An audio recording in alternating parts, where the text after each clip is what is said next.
Okay, this is a second attempt. The first attempt did not go well. It didn't have any sound to it. Hopefully, we've got sound now. Um, we shall find out. We do or not. That looks like we do. Sounds like we do. So I think we're back in business. A little snafu in the beginning. Seems to happen sometimes, but we're overcoming this stuff. So, as I was saying, but nobody was hearing, we are game 52. Minnesota 8-2. Miami is 2-8. Joe Ryan against Jesus Luzardo. Hello, Dr. D.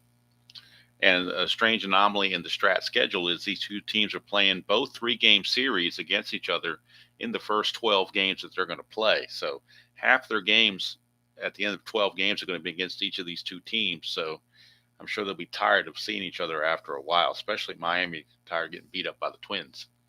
So Luzardo, in the season for Miami, had 12 starts. So he's supposed to, do anything but 1/3. He should get 4 starts. This will be his 3rd start. So he's got another start for this one. Then he's done for the year. He's out after that. So Luzardo is on the mound. And he'll be facing Joe Ryan of the Twins. Luzardo didn't put his hold rating in. He is a -1. Sanchez a +1. So he's a 0. As far as injuries go, check the roster sheet. I know Luzardo probably has a very high injury chance. Miami Luzardo is a 5, which I believe is a 6'8", but I'll double check it. I think it's 6'8" when it's up that high. Yep, 6'8". So if we roll a 6'8", Luzardo will be subject to injury. And for Ryan from Minnesota, can he be injured? He's a 2, so that means 6'10". I'm sorry, 6'11" would be his injury chance. 6'11" for Joe Ryan. Hello, Action and Blaine and Dan. Good to see all of you. Chuck. All right. So it is Luzardo against Joe Ryan. Minnesota is giving Buxton the day off, so Manuel Margot will be in center field. They're also giving their catcher Jeffers the day off, so Vasquez will be doing the catching there. Arias will play first base for the first time this season, and Jazz Chisholm will play second base for the first time this season. Usually Chisholm plays center, and Arias will play second, and Bell first, but now they're mixing around, and Nick Gordon will actually play center for the Marlins in this one. So we are about ready to get going here with Manuel Margot. Hello, Robert. Sorry about the first part. It had no sound to it, so I had to reboot it, start all over again. Fortunately, it was something that, and I can tell you what happened. Really, it was kind of weird. I had my headset plugged into the laptop, but the cord got kind of, what do you call it? It got kind of twisted on me. So the only way I could get it fixed was to pull the headset plug out of the computer, and then I plugged it right back in. But apparently when I did that, it said, we don't have any more sound. So really weird and finicky how that worked out. But that's just the way it is. All right, so I have the game up on the computer, and Luzardo is 0-1 in 2 starts with a 3.12 ERA, 9 innings pitched, 8 hits, 3 walks, and 11 strikeouts. Margot is hitting .368, just 19 at bats, no homers, 2 driven in. And we're underway from, and what did we, oh, you know what? I didn't put the ballpark effects in. I knew there was something I forgot. What is this called? Is this Lone? Stratomat Computer is telling me it's called Lone Depot Park. So I guess that's what I'm going to go with. Lone Depot Park. All right. And for Miami, on the ballpark effects for Miami, singles are 1-17 and 1-14, lefties and righties. So singles are 1-17 and 1-14. And home runs for Miami are 1-12 and 1-6. So those are the ballpark effects. Alrighty, I think we're ready to go now.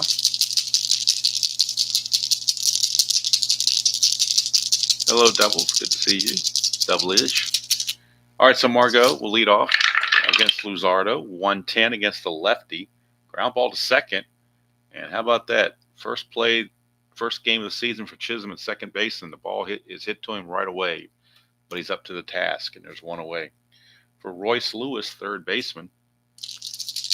Lewis hitting .364 and just 11 at bats, 2 homers, 6 driven in. 4-6, and that is a strikeout for Luzardo. So good start for Luzardo. Brings up the veteran Carlos Santana, first baseman. Santana hitting .297, a homer and 5 driven in. 5-4, switch hitter batting right-handed is a fly ball center field X. That's Nick Gordon. He's a 4, a little bit danger zone, putting a 4 out in center field, but they're taking a chance. And a 5 is not going to pay off. That chance is definitely not going to pay off. 4 and a 5 is not good at all. Probably a double. 4 and a 5 is actually going to be a single, according to this. And that's a 9, and he is an E8. There's no 9 there, but it will drop in for a 2-out single for Carlos Santana. As Nick Gordon was not able to get to that. That'll bring up Carlos Correa. First havoc roll, nothing happening. 5-10, and that is a catcher X. We're looking at Sanchez. He's a 4E2. 4 and a 20. 4 and a 20 is a G2. And that is a 12, and he is an E2. There's no 12 there, so it is a G2, so it's 2-3 ground out. And that will end the inning. So Luzardo gets out of it unscathed. We go to the bottom of the first. Minnesota nothing, and the Marlins coming to bat. And Joe Ryan on the mound. In 23 starts, he went 7-7 in the real season. So since he had 23 starts, you would expect him to get 8 starts on the replay. 7 or 8 starts, depending on how it falls, but roughly 1/3. And on the replay, he's 1-0 with a 0 ERA. He's pitched 15 innings, has not allowed an earned run. 15 innings pitched, 5 hits, 1 walk, and 19 strikeouts. He has been dominant. So let's see what Luis Arias can do. Arias is hitting .302 on the replay. No homers or runs driven in. It's a 5-6, and that's a pop out to second base where Kyle Farmer will put it away. 1 down. 1 away for Jazz Chisholm. Chisholm is hitting .208 on the replay in 24 at bats. No homers, 3 driven in. 5-2, and that's a ballpark blast. 1-12, and that's a 6. It's gone. Jazz Chisholm just put the Marlins in the lead. It's the first run Joe Ryan has given up all season, and it comes at the expense of Jazz Chisholm. 5-2, ballpark blast. 1-12, and that's a 6. So Jazz Chisholm goes deep. Maybe he's liking that second base thing. I don't know. First home run of the replay for Chisholm, and it's 1-0 Marlins. That'll bring up Jesus Sanchez. He's hitting .161 on the replay. No homers or run driven in. 210. That's a ballpark single check. 1-14. I'm sorry, 1-17, and that's a base hit. So they're taking advantage of Lone Depot Park and its cozy dimensions. All right, Joe Ryan, 0 hole with the catcher. So a 7, and Sanchez can obtain a good lead. Hello, Larry. Good to see you. A 7, he can obtain the lead. And he does with a 7. How about that? This is the only number he could get to get the lead, and he gets it. So 19 being held as a 17, 0 for the pitcher-catcher. So it's a 1-17. Vasquez is a T6 for his throw rating if there's an error chance. But a 1-17, he's in there. And he is in there. It's a possible throwing error on Vasquez. T6. But Vasquez does not throw it away. But it is a stolen base for Sanchez. So he gets in a scoring position with 1 out for the designated hitter, Josh Bell.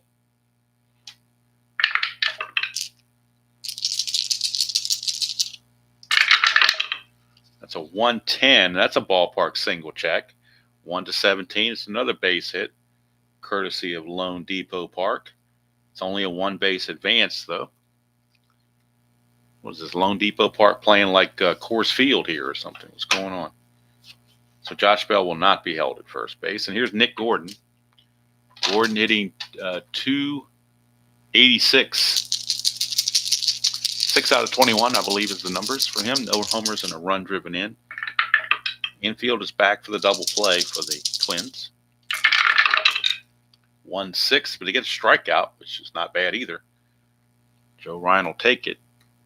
2 down, and now a clutch situation for Brian De La Cruz, the left fielder. In the clutch, he will lose a hit on 311, and that's it. 311 is his only clutch rating. On the replays, hitting 289, 4 homers, and 8 driven in.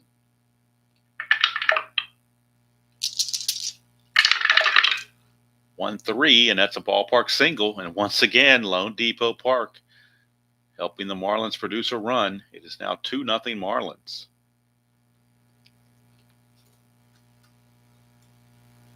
And that brings up Jake Berger. Jake Whataburger.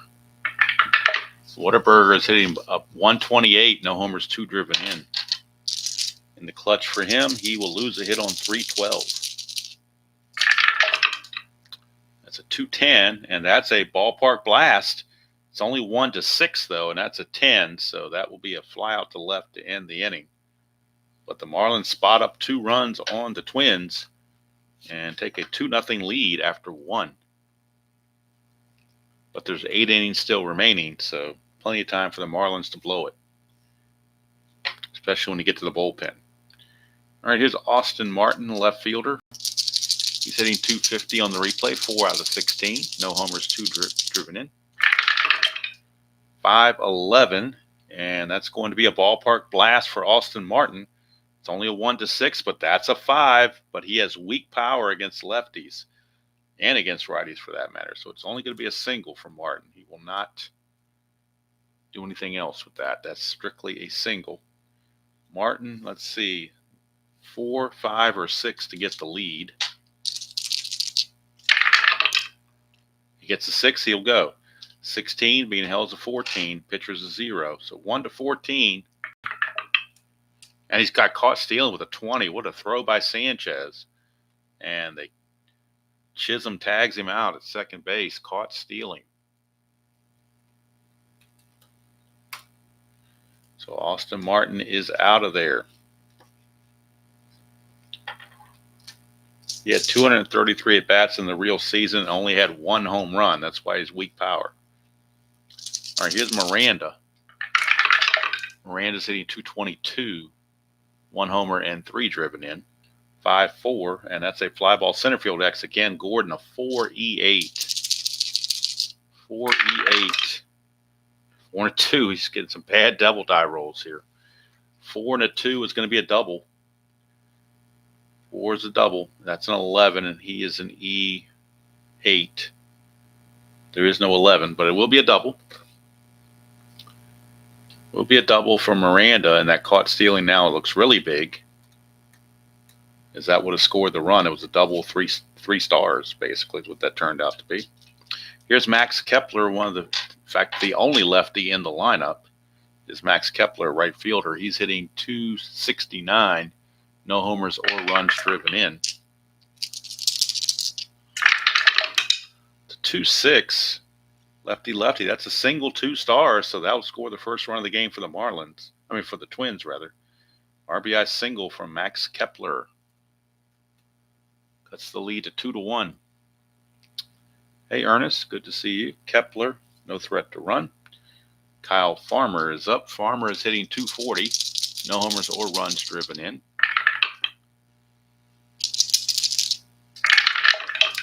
That's 2-7, and that's a split chance. 1-8's a single. That's a 2. Double die strikes again. First and second, nope, 1 out, and that brings up the number 9 hitter, Christian Vasquez, the catcher. Vasquez in 15 at-bats is hitting 267, no homers, 1 driven in. That's a 2, chance for a balk or pass ball. We're looking at a pass ball chance on Sanchez, which is a 0, so no chance of a pass ball there at all. 6-9, Remember, 6-8 is the injury chance, so 6-9 is okay. But he's not okay on the result. 1-4 is a triple. That's a 13. It'll be a single for Christian Vasquez. Single 2 stars. We got a tie game at 2. That didn't take long. And Farmer will take third base. So it didn't take long for the Twins to respond and tie this game. Runners at the corners, 1 out for Manuel Margot. Infield looking for that double play. 6-7 is a ground ball, second base X. They got a chance to get it. Chisholm's a 3-E-12. He was not holding the runner at first, so he will keep that 3-E-12. 3-8, though, might cost him the double play. Might just be a fielder's choice on that 3-8. 3-8, actually, it's the worse than that. It's a G3. Only play is to first base. So the run's going to score. That's a 12. But if he had played in, that would have been a base hit. So 12, and he is an E12. 12 and a 12. There is no 12 there. So it's going to be a 4-3 ground out. Margot with an RBI ground out. Farmer will score. It's 3-2 Twins. Going second is Vasquez.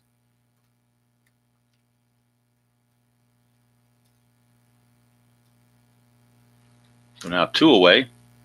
Clutch situation for Royce Lewis. And in the clutch against lefties, he will lose a hit on 1-8 and on 3-4. Twins give up 2 in the first to the Marlins, but put 3 so far in the second. Looking for more. 2-10, but they won't find it. It's another ground ball to Chisholm to end the inning. But 3 runs come in for the Twins, and they reclaim or take the lead for the first time. I can't say they reclaim it because they never had it. But they take the lead 3-2. And now Joe Ryan back out will face Tim Anderson, Ali Sanchez, and Luis Arias. Shore action. If you want to chime in with the trivia, you go right ahead.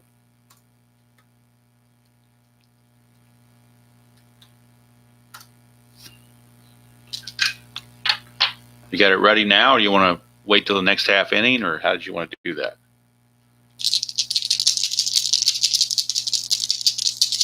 If you got it ready, go for it.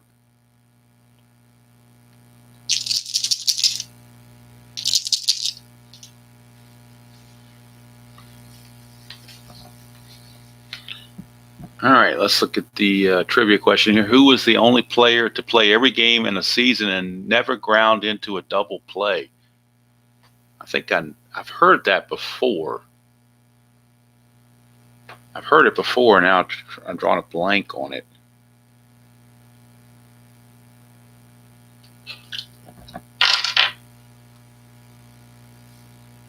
Some reason Brooks Robinson comes to mind, but I don't think that's right. But I've heard him in trivia for something that's similar to that, but I don't think that's right. But who knows? Played 162 games. It's not Brooks. Okay. All right. Dr. D needs a hint. There's only so many guys that played all 162 games in a year. That doesn't happen very often either, unless you're Cal Ripken. So there's other guys that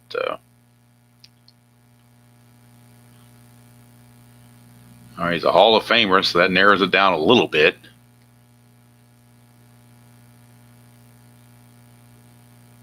He was inducted in 2015. Wow. I'm totally clueless on this one, action. I have no idea.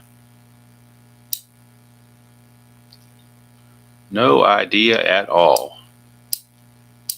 Ernest is guessing Ricky Henderson and saying it's not Ricky. I don't think Ricky ever played 162 games either.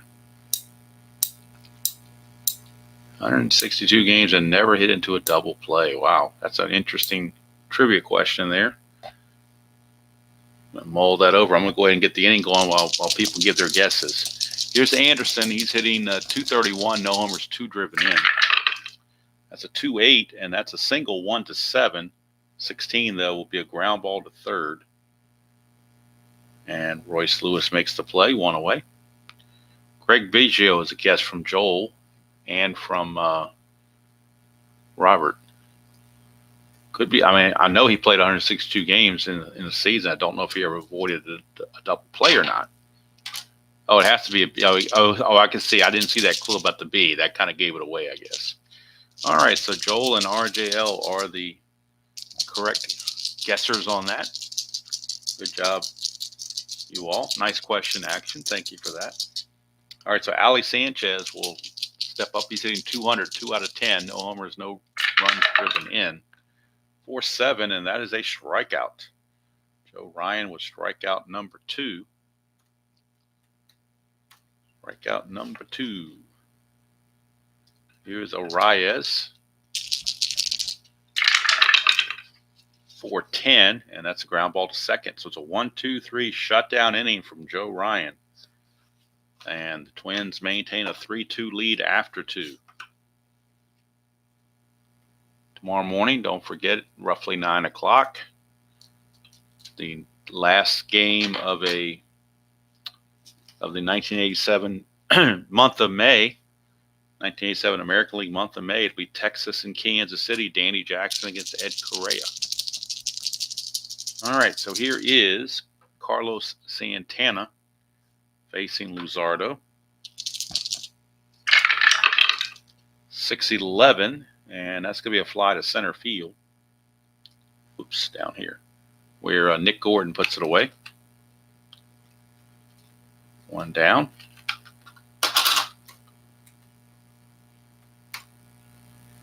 And that'll send up Carlos Correa. 1-11 against the lefty, and that's a ballpark blast for Correa. 1-6, but that's a 19. So just a deep fly to left. 2 up and 2 down.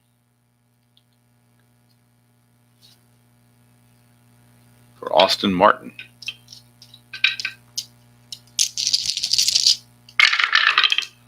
3-6 for Martin, and that's a single.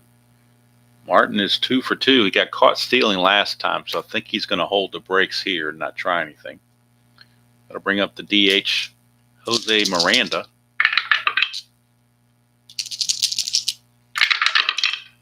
3-7, and that's a fly ball to center field.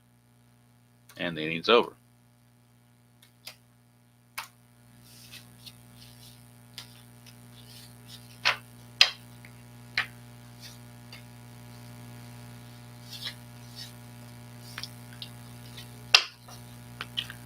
Here's Jazz Chisholm. Homered his first time up. 3-9, and this time he will strike out. That's the 3rd strikeout for Mr. Ryan. 1 away for Jesus Sanchez. 3-7, and that's a strikeout. Strikeout number 4. So Ryan has shaken off that rough first inning and seems to be in charge. 2-6 to Bell. He grounds to second. And it's another 1-2-3 inning. Turned in by Joe Ryan. At the end of 3, still 3-2. Favor the Twins.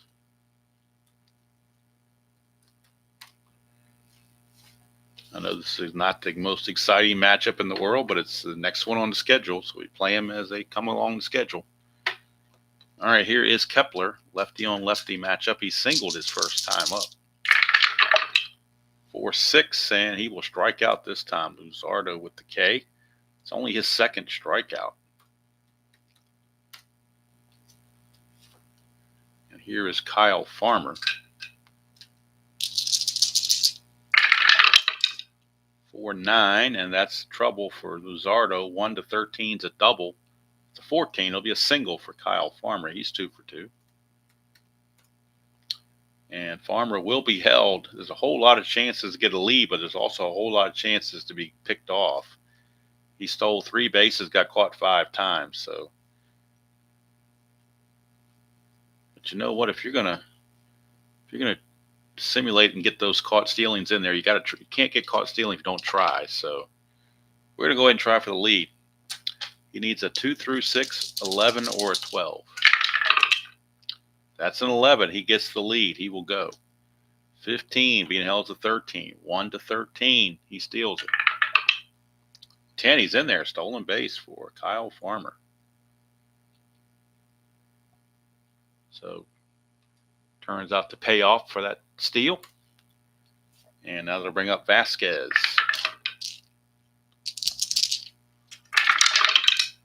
1-5 for Vasquez is a strikeout. Strikeout number 3 for Luzardo. And here's Manuel Margot in a clutch situation against lefties. He is completely neutral, actually.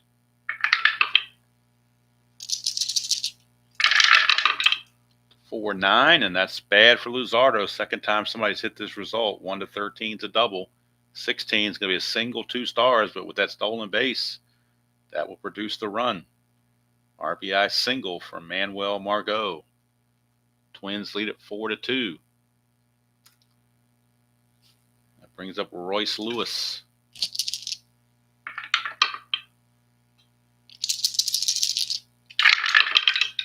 4-10, and that's a ballpark single check. 1 to 14, that's a 17. So a rare occasion where that doesn't work. And it's a fly to left to end the innings. One of the rare times that Lone Depot Park doesn't give up the base hit. But the Twins add 1 to their total. Go to the bottom of the 4th. It is Minnesota 4 and Miami 2. And Nick Gordon will lead off for the Marlins.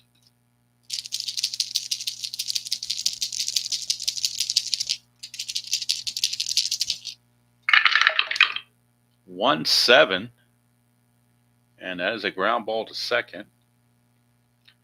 1 away. Ryan De La Cruz, left fielder. 6-4, and that's going to be a ground ball shortstop. X Correa is a 1. You know he's going to get to it, so we're checking the E10. And the only shortstop E10 errors are 16, 17, 18, and 3. So other than those 4 numbers, he's good. And he's good. So Correa makes the play. 2 down.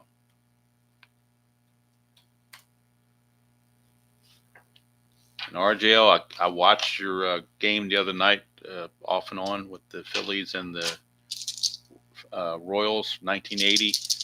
But I got to tell you, those inside pitch advance cards, they've got APA Master Game written all over them, and they just look way too busy for my taste.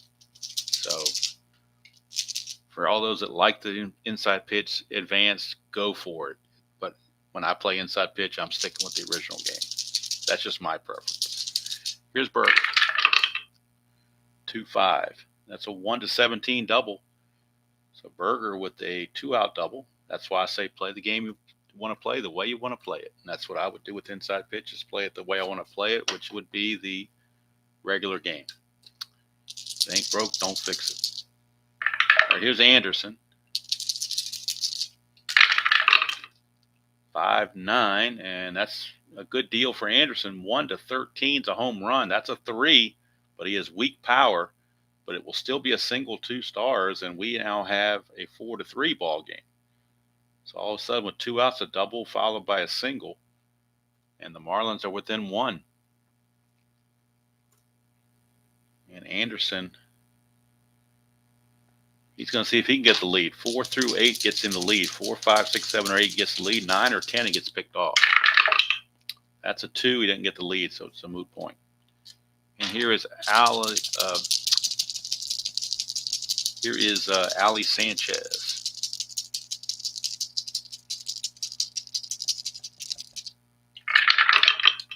It's a 3-4. Ground ball short, and that's going to end the inning. But the Marlins do get that run back. And at the end of 4, it is a 4-3 ball game. And like I say, sometimes the matchups that on paper look like there would be the least interesting sometimes create the most interesting games just by the way they turn out. So you never know. All right, here is Luzardo back out. This is his fatigue inning, number 5. And he'll be facing Santana, Correa, and Martin for the Twins. 6-3, And that is a fly ball right field X. Looking at Sanchez, he's a 3E6. 3 and a 2. Boy, the double die is just acting up tonight. Big time. 3 and a 2 is a double. And E6 and a 9 shouldn't be a problem. It is not. But it's going to be a double for Santana. And that's the first ding into the weakness of Luzardo. Brings up Carlos Correa. Correa is 0 for 2.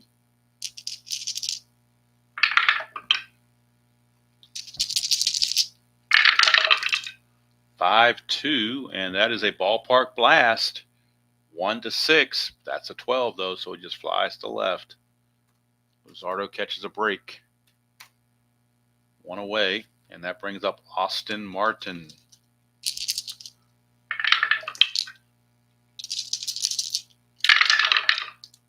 For 6, and that is a strikeout. Just an informal poll for those of you who watch YouTube a lot. I hope you have come across a channel of a guy who's a really good guy that's been on YouTube for a while now, but he only plays computer, not cards and dice. Beatles Eternally. So I hope you are watching when he brings his videos or streams or whatever to YouTube. But he is a dead ball guy. I mean, he loves the dead ball baseball era. All about the dead ball. So I'm just informal poll. Do any of you guys like the dead ball stuff? Or are you more into, let's make it at least 1960 or early or later? Or do you like the 1910 or 1912 or whatever? Because Beatles is definitely into that. And he's very knowledgeable in it too. So here's Miranda, 3-7, and that is a pop out to short, and that's going to end the inning. So leadoff double doesn't turn into anything, and Luzardo will stay in the game to pitch longer. He'll at least make it to the 6th anyway.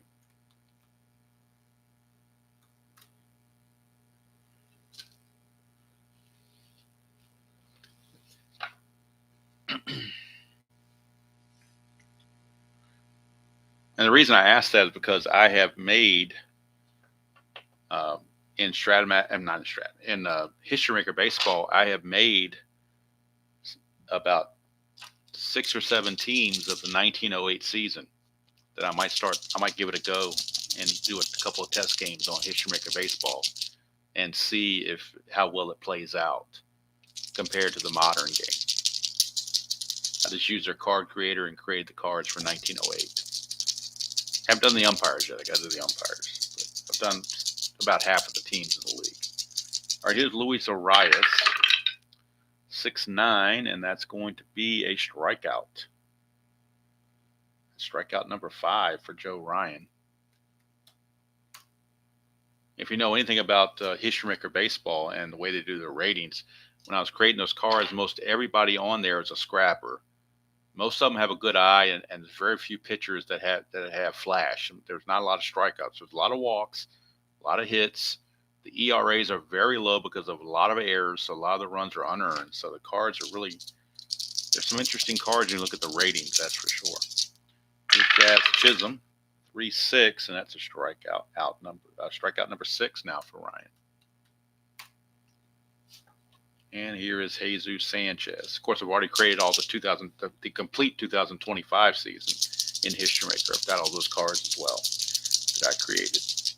So I could do something with that. I don't know yet. All right, here is Jesus Sanchez. There, it came out late. Boy, that was a late bloomer there, 5-9. And that's going to be an in-home run chance, 1-11. That's a 6. And that's gone. Jesus Sanchez, home run. And I was getting ready not to count it because I thought it got stuck up here, but it did come out and it did go flat, so it's a legitimate roll. 5-9, 1-11 is a home run, and that's a 6, and he's got normal power. So Jesus Sanchez has just tied the game at 4 apiece with his first home run of the season. RBI number 2. And we're tied at 4 apiece. We are tied at 4 apiece. Here's Josh Bell. 5-7. Switch hitter batting left is a fly to left, and that's going to end the inning. But at the end of 5 complete, we are tied at 4 apiece.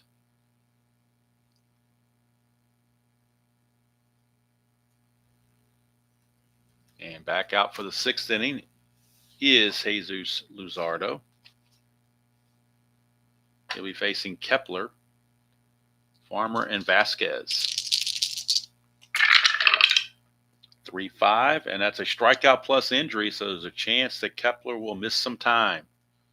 We'll go to the injury chart. 3-5 is a strikeout plus injury against the left-hander. So let's go to the injury chart and see if Max Kepler will miss any time. Kepler had 368 at bats. So let's see what he can do here. Batter injury. We'll roll for that. That is an 8. So he's going to be out of this game. He's going to have to miss the game. It's a 1-game injury, but do everything by third. So he actually misses 1/3 of the game, which really just means he misses this game only. So Kepler's going to have to leave the game, and the Twins will have to bring in a new right fielder. But Kepler will be eligible to play the next game. So with Luzardo, the lefty, on there, they will bring on, let's see, that was Kepler in right field, correct? Yep. You see something about Austin Martin. The field there, center field. Margot, let's check Margot. Okay. So with that injury, Margot will move to right field. And coming into play center field will be Byron Buxton. Going to try to give him the day off, but with the injury, don't have a chance now. So Buxton will be coming on, and he will be playing center field in the 6th inning. Byron Buxton. 2 minus 2E1 for Buxton, running at a 17. All right, so Byron Buxton will come on and play center field in the bottom of the 6th. And Margot will move from center field to right field. All right, here is Kyle Farmer. 5-3, and that's a fly ball left field X. We are looking at De La Cruz. It's a 4E7. 4 and a 4. Boy, that double die has just been low on every outfield check. 1 and 4 is going to be a double. And he is an E7, and that is a 13. No 13, but it will be a double for Kyle Farmer. He is 3 for 3. 2 singles and a double for Farmer. Go-ahead run is in scoring position for Christian Vasquez with 1 out. Bullpen for the Marlins is starting to stir. 3-9, and that is a home run 1-11, but that's a 12. Caught a break there. Fly ball to left. That's it. Luzardo almost out of this game with that 1 at bat. And that'll bring up Margot. Clutch situation for Margot. And he's neutral in the clutch. 6-4, and that's a ground ball shortstop X. We're looking at Tim Anderson, 3E24. 3E24. 3 and a 7. That's iffy, but I think he'll get to it. 3 and a 7, he will. It's a G3 pound, but he's not holding anybody on. Farmer was not being held on. So 3 and 7 is a good G3. That's a 7, and he's an E24. And there's a 6 there and a 4 there, but no 7. So good play for Tim Anderson. And Margot is retired. That will be it for Luzardo. Luzardo will go 6 innings and give up the 4 runs. So that ends the inning. And now on the computer, we'll make those changes due to the injury. And we will bring in Byron Buxton to play center field, and he will bat in Kepler's number 7 position. And Margot will move from center field to right field. And we'll get the numbers on Luzardo from the computer. Went 6 innings, gave up 11 hits and 4 runs. All earned. No walks and 5 strikeouts. And the Marlins will need a new pitcher in the 7th inning. Luzardo can still win it if the Marlins take the lead this inning.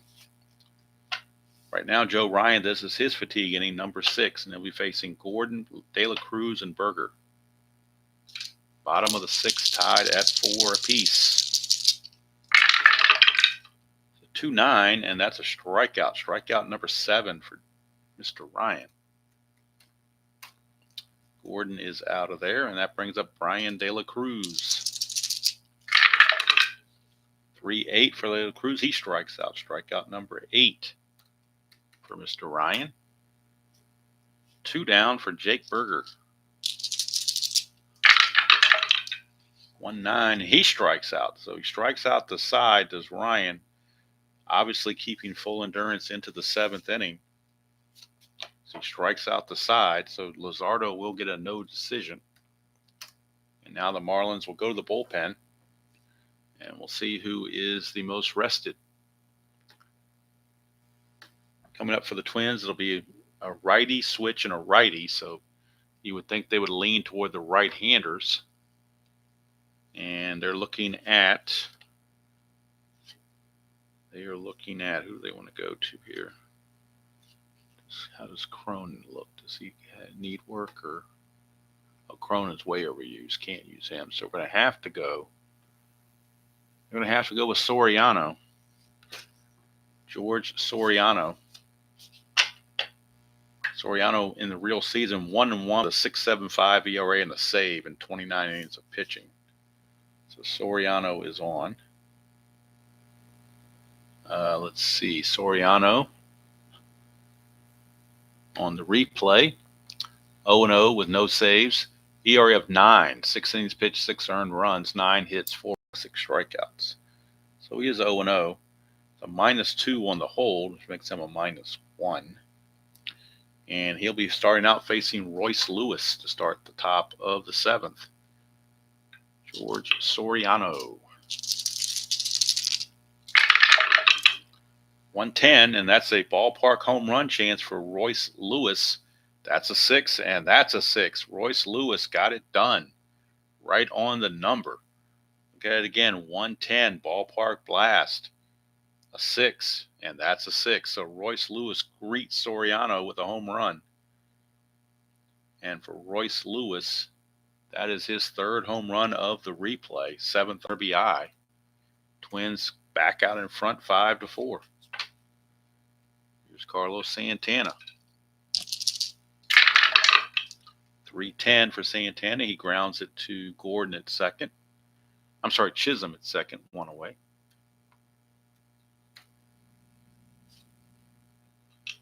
For some reason I keep thinking, when I see Jazz Chisholm, I think of D. Gordon. I don't know why. Just that's why I'm calling him Gordon, I think. All right, here's Correa, 1-7, and that's a walk. It's one of the few walks in this game. Haven't been many. I don't think there have been any, actually. That is the first walk issued. That's amazing, go this far before issuing a walk. Very, very strange. All right, Correa, no threat to run. So that will send up Austin Martin. Soriano to Martin. 6-12. Let me check the injury on Soriano. Well, first we'll resolve the play. 6-12 was a ground ball first base X. Correa was not being held on, so the first baseman, Arias, will keep his 4E14 rating. 4 and a 6, though, may not help. 4 and a 6 is a single. That's an 8, and he is an E14. There is no 8. There's a 9 there, but no 8. But it will be a single, and the single goes, let's see, 4 and a 6. That's a single 1 star. So let's put runners at first and second.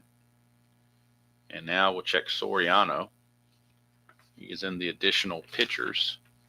Soriano, where are you? At least he should be. Can't be on Miami's original roster. Doggone if he isn't, though. He's a 6'12", and that was a 6'12", so that is his. He will be subject to injury now. Let's check him for injury, Mr. Soriano.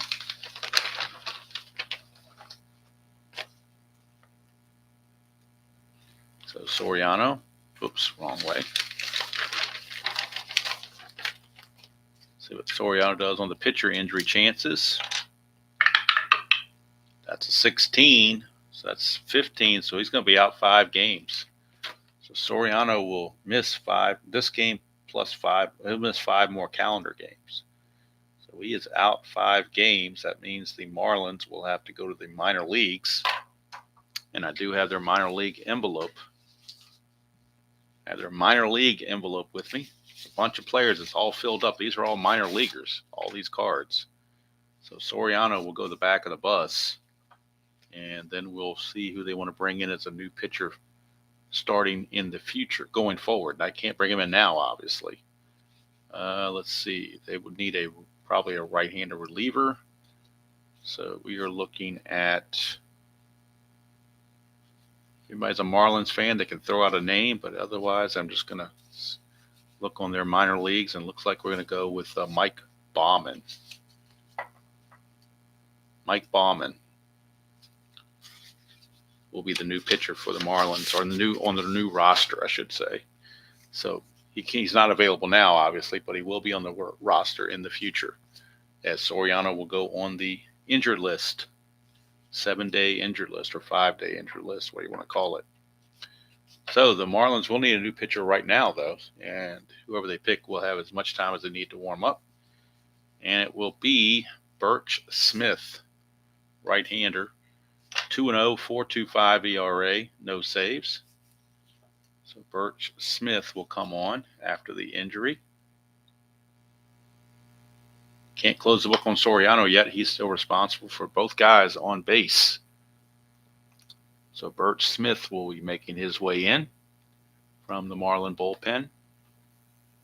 And on the replay, Smith is 0-0 with a 2.84 ERA. 6 innings pitched, 8 hits, 2 walks, 2 strikeouts. And here's Miranda. 4-3 as a fly ball right field extra. Looking at Sanchez. He is a 3-6. 7. 3 and a 7. That's going to be iffy. 3 and a 7. He barely gets to it, but the runners will advance. F1 means the runners advance. That's a 9, and he's an E6. That's no problem there, but it will be the fly ball to right is going to be so deep that both runners will advance. Don't see that happen very often, but it happened here. Every once in a while, you'll see those F1s show up. All right, here's Byron Buxton. This is his first at bat since coming in the game for the injured Kepler. And he's in a clutch situation. And in the clutch, he will lose a hit on 3-8, 1-2, and 1-12. On the real season, 2024 season, Buxton hit 279 with 18 home runs. In the replay, he's hitting 375 and 40 at-bats with 1 home run. So Birch Smith to Buxton. That's a 310 for Buxton. That's a ballpark blast. It's a 1-6, and that's a 1. Devil dies a 1, and Buxton comes in and makes his impact immediately with a 3-run home run from Byron Buxton off of Birch Smith. It was a ballpark blast, and Lone Depot Park gave it up. 1-10 is a ballpark. A 3-6 rather is a 310 rather is a ballpark blast. 1-6, and that's a 1. Devil dies a 1 again. So Buxton homers, and now the Twins are out in front 8-4. We have an Abraham Lincoln 4-score inning going with us.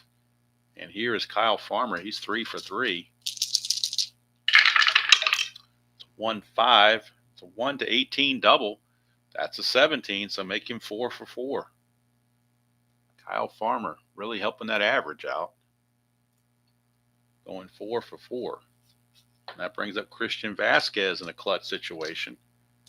And he will lose hits on 3-8 and 3-10 and on 2-4. Bert Smith just trying to get out of the inning. 1-7, and he finally does fly to center, ends the inning. But they send 8 to the plate, 4 of them score. And we go to the 7th inning stretch with the score now Twins 8, Marlins 4, and Joe Ryan is in prime position to get his second win of the season. Now we can do the numbers on Soriano. Of course, before he got injured. See what the computer shows us. Soriano, a third of an inning, giving up 2 hits and 3 runs, and a walk, no strikeouts. So 2 of those runs came in on the home run from Buxton, but they were on base and his responsibility, so he gets stuck with them. So bottom of the 7th we go, Tim Anderson, Ali Sanchez, and Luis Arias. 1-4, and that's another strikeout for Ryan. That's his 10th.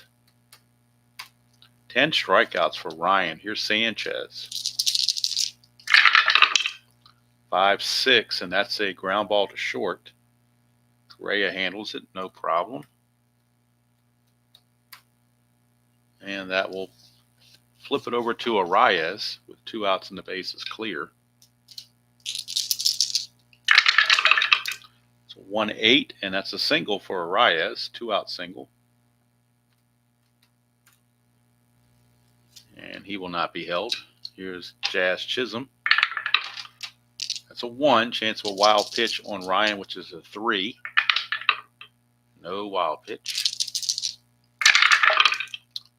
6-11, and that's the injury chance for Ryan, so we'll resolve the at-bat first. 6-11 is a fly ball, right field X. We're looking at Margot. He's a 4-E6. 4-E6. Oh, that red die didn't go through. Let's roll it again. 4-E6. That's a 16. 4 and a 16, he'll get to that. E6 and a 10 should be no problem, and it is not. 4 and a 16 is an F2, and that will take care of the inning. But we got to check Joe Ryan for a possible injury.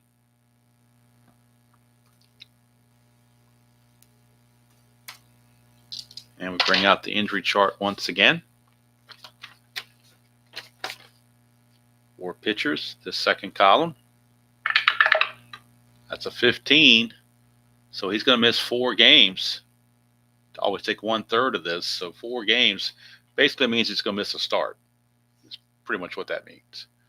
Because he pitches every 4th day. So he's just going to, he might get bumped back 1 in the rotation. So probably need 1 other starter just to make a spot start for him, possibly.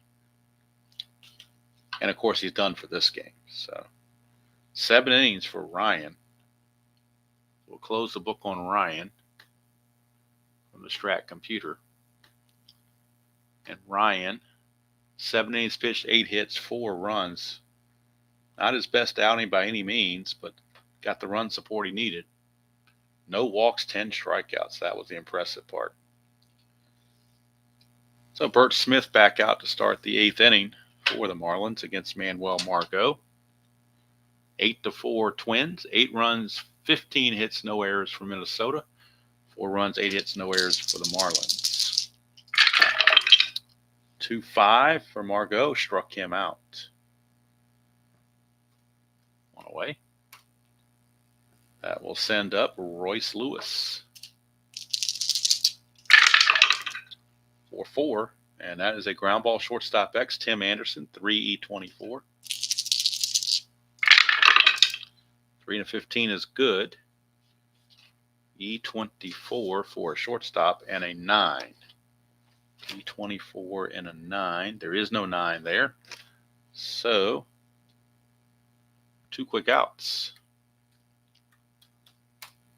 And that will send up Carlos Santana. Santana is 2 for 4 as I drop my D20 somewhere in the abyss.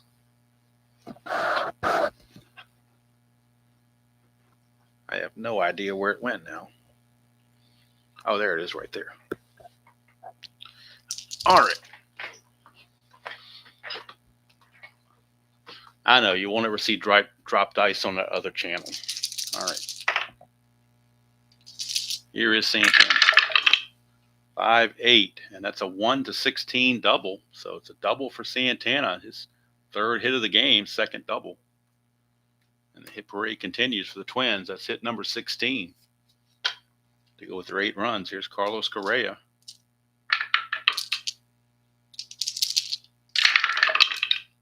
It's a 5-10, and that's a walk. So that's going to bring up Austin Martin. First and second, 2 outs. Martin, so far this game is 2 for 4. I'm sorry, 3 for 4. 5-6, and he singles to right field. Santana not being held as a 12. 2 outs makes him a 14. Sanchez a -2 arm makes him a 12. 1-12. They're going to send him, and the Marlins will throw through. Since Correa only runs at a 12, he will not take third on the throw. So it's going to be a 1-12 to be safe. And he's barely in there, right at the number. So he beats the tag by Sanchez.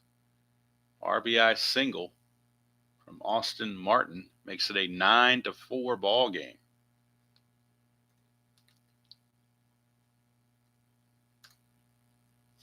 And that'll bring up Miranda.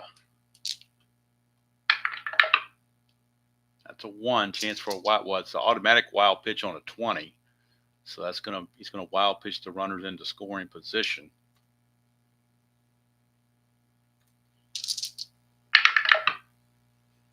Here's Miranda in a clutch situation again. 4-8, and that's a fly to left to end the inning. That's going to be it for Bert Smith.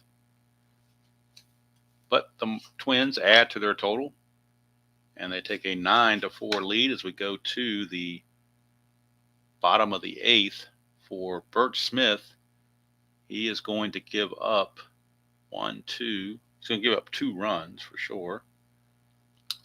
1, 2, 3, 4 hits, inning and 2/3. He walks 1 and strikes out 1. And the Twins will need a new pitcher. 9-4 ball game. They will bring on. Who do they want to bring on here? Who's coming up for the Marlins? Sanchez, Bell, and Gordon. We do have some lefties coming up, so we might see a lefty coming on.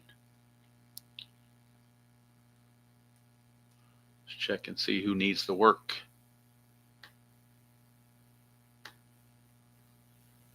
We are looking at, oh, he needs a lot of work. Steven Okert will be coming on for the Twins.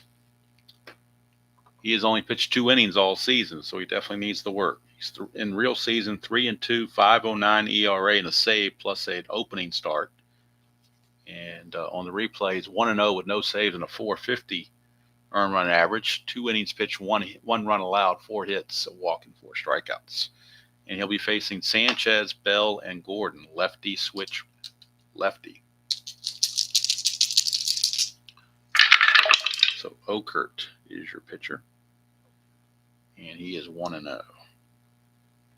All right, we got a 4-3. Lefty, 4-3 is a ballpark single check, and that's a 1. So it's a leadoff single for Jesus Sanchez. He's 3 for 4. Okert's a +4. So could mean good chances to run, but you're down by 5 runs. But They're going to try to get the lead, try to get something started, try to jumpstart something. And he gets the lead with a 7. There you go. He gets that lead. It's a 19 being held as a 17. That's it. 1 to 17 plus the 4 makes him a 20. So it's basically a 1 to 19. 1 to 19. And he's in there, stolen base. That's something you might not see on the other channel. You might not see the other channel steal down 9 to 4. But I'll do it anytime that I think the team needs a boost. So he's in scoring position. It also takes away the double play threat. Josh Bell is a double play candidate. Switcher now batting right-handed. 3-11, and that's a ground ball second base B, so that'll get the runner to third with only 1 out.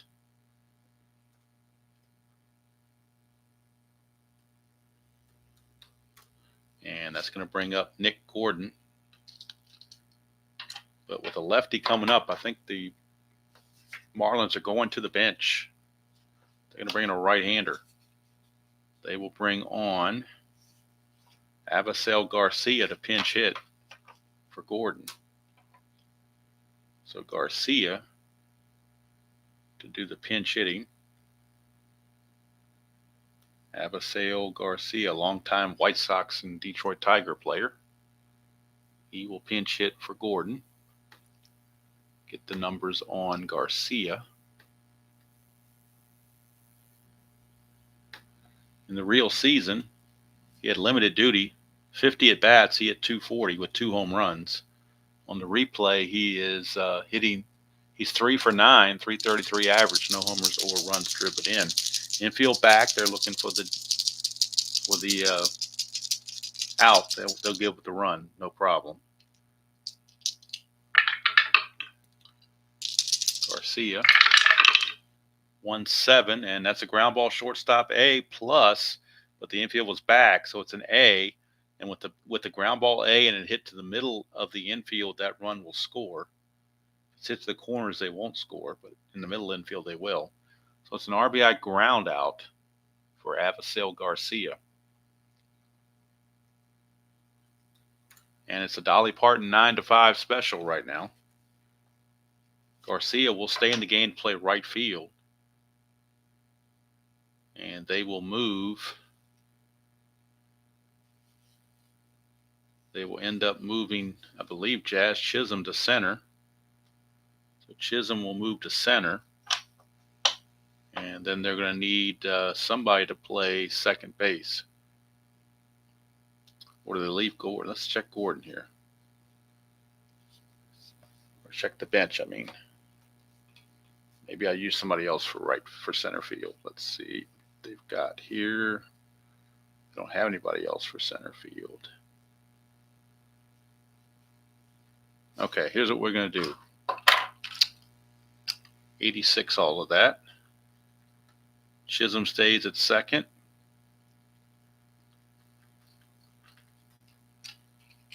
Avisail Garcia will not stay in the game. He was in there to pinch hit. But coming in to play center field in the 9th will be Otto Lopez.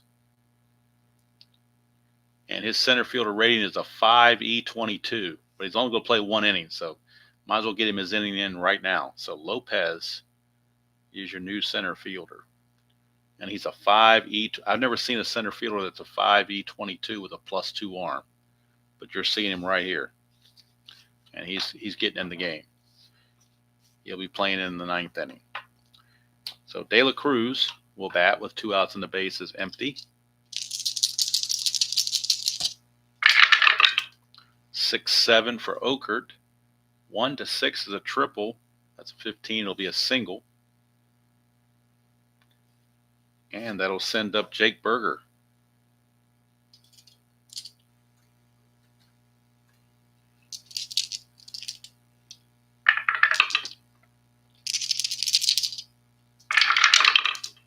For 5, and that is going to be a strikeout for Okert, and that will end the inning. That will do it for Okert.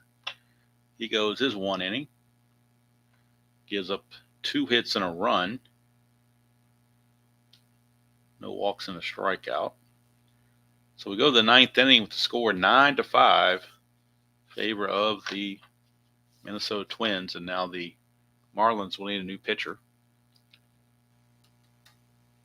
to pitch, and also we make the change of putting Otto Lopez in center field.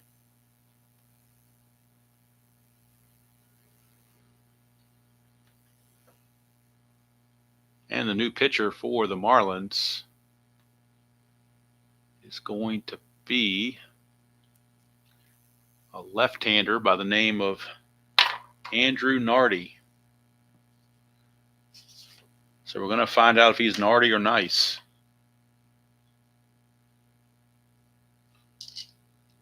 +2 and +1's a +3. Nardi was 3-2, 5.07 ERA real world. On the replay so far, Nardi is 0-1 with a 2.08 ERA, 4 innings pitched, 2 hits, no walks, 7 strikeouts. And he'll be facing Buxton, Farmer, and Vasquez. 3 right-handed hitters, but he needs the work, so that's why he's in there. 6-6, and that's going to be a 1-19 double. So that'll be a leadoff double for Buxton, and he has made a huge impact since coming into the game. A home run and now a double. 3-run homer and now a double for Buxton. Brings up Kyle Farmer.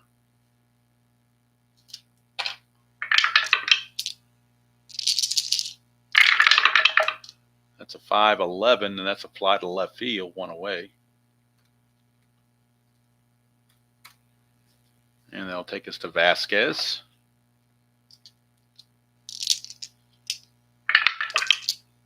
That's a 2. We are looking at a balk chance on Nardi. His balk rating is a 0, so no worries there. 2-7 against the lefty is a ground ball to short. 2 away. And that'll take us to the top of the order in Manuel Margot. He is 1 for 5. That's another 2. This one's a pass ball chance on Sanchez, but he's a 0. 3-4 is a pop out to second base, and that's going to end the inning. So Nardi won his 1 inning, gave up the leadoff double, but that was it. And now we go to the bottom of the 9th. It's a 9-5 ball game, so it is not a. Hey, Denny, it's a 1987 American League replay that I'm doing, but I have recently started in the last couple of days picking one game from the National League on the date that I'm playing, and that's in the same playlist with the American League. I just put it in there with that. So, and Saturday will be the next 1987 game, Cincinnati and Pittsburgh, Saturday at noon Eastern. But I do have those in the American League replay playlist. All right, so Twins need a pitcher. It's not a save situation, though. So let's see who they want to go to. They are going to. Do they go with Sands? No. Maybe. 4 innings. They're going to go with Jay Jackson. Right-hander Jay Jackson. 1-2, 7.52 ERA, no saves in real season. On the replays, 0-0 with no saves of 2.45 ERA, 4 innings pitched, no hits, but 3 walks and 3 strikeouts. Scheduled to lead off is Tim Anderson, but I believe we'll get a pinch hitter for him and for Sanchez both. So we have double pinch hitters for the Marlins here in the 9th as they try to generate some offense. And the first guy up is going to be Jonah Bride. Bride will pinch hit for Anderson. And then pinch hitting for Sanchez will be Vidal Brujan. Actually, we'll have Brujan pinch hit first and then Bride. How about that? So Brujan will pinch hit and Bride will pinch hit for Sanchez. Brujon pinch hitting in the ninth, and Jonah Bride pinch hitting in the ninth. So 2 pinch hitters to start the ninth, and then Reyes will follow them against Jay Jackson. So we go to the bench on the Marlins on the computer, and first substitution is Brujon. And the only guy left after these two is Christian Betancourt, the other catcher. He's the only guy left on the bench. So Brujon on the replay. Well, first of all, in the real season, Brujon was a .222 hitter and 248 at bats with 2 home runs. In the replay so far, he's hitless in 3 at bats. So he could definitely use some at bats. So 2-8, and he's going to ground it to second. Farmer is there, 1 away. And now we go to Jonah Bride and get his numbers on the computer to pinch hit for Sanchez.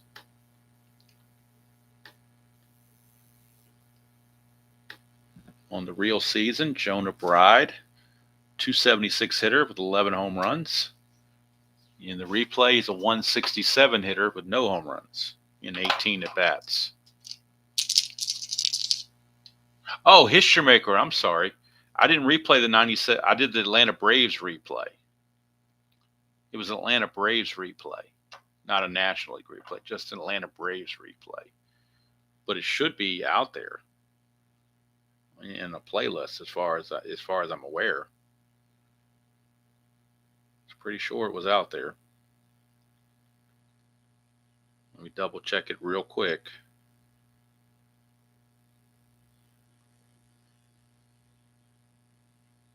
Check my playlist real quick to make sure it's out there.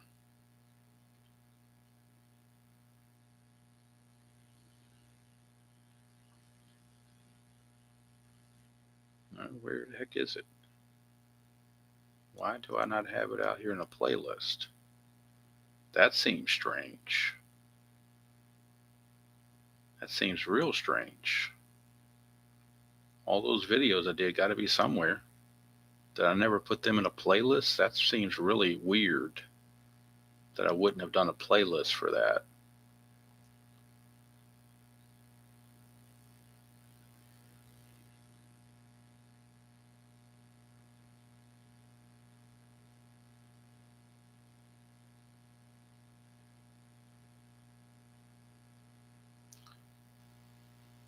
I'll tell you what, it's not on a play, for whatever reason, it's not on a playlist, and I don't know why. But if you just type in Atlanta Braves 1987 Hischermaker Baseball into the search engine, it'll come up. I thought it had this all on the playlist. This was back in the day before I knew what playlists even were, so it doesn't surprise me that I never put on the playlist. But it's so old that I didn't really think anybody cared about it anymore. So that's probably why I didn't do a playlist on it. But if you want to search for it, that's how you would search for it.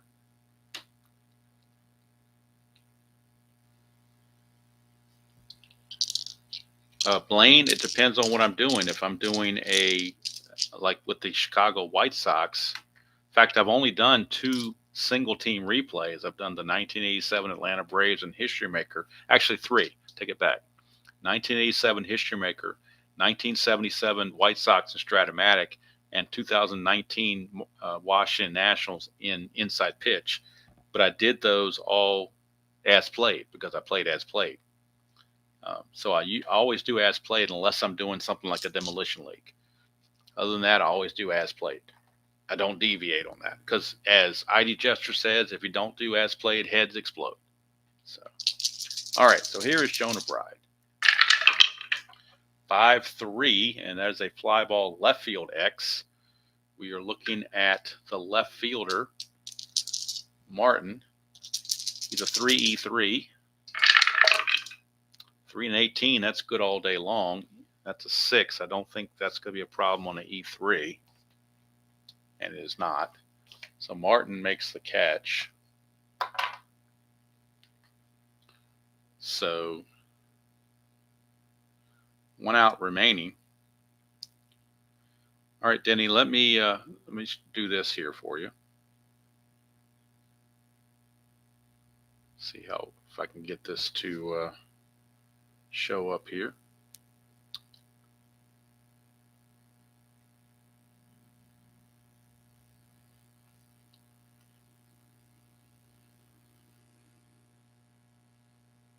I don't know how well this will show up on the computer, though. That's the only bad part.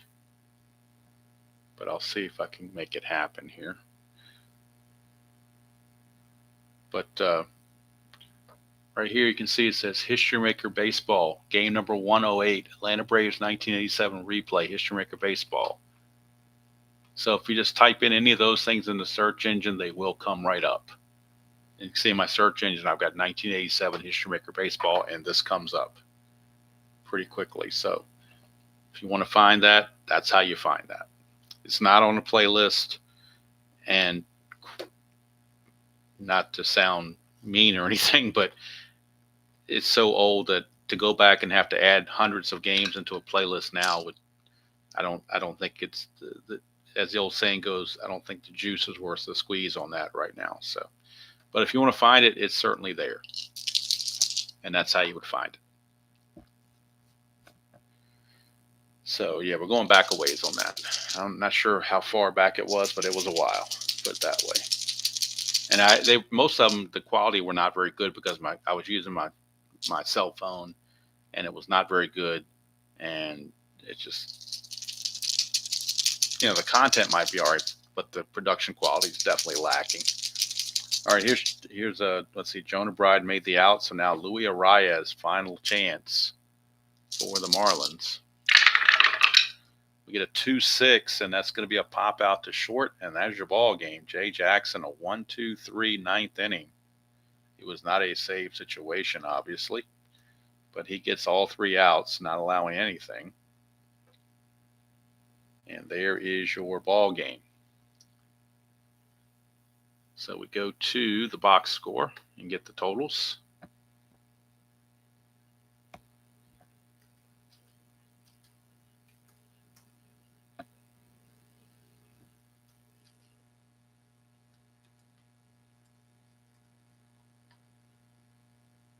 What is it doing here? Come on. Ground out here.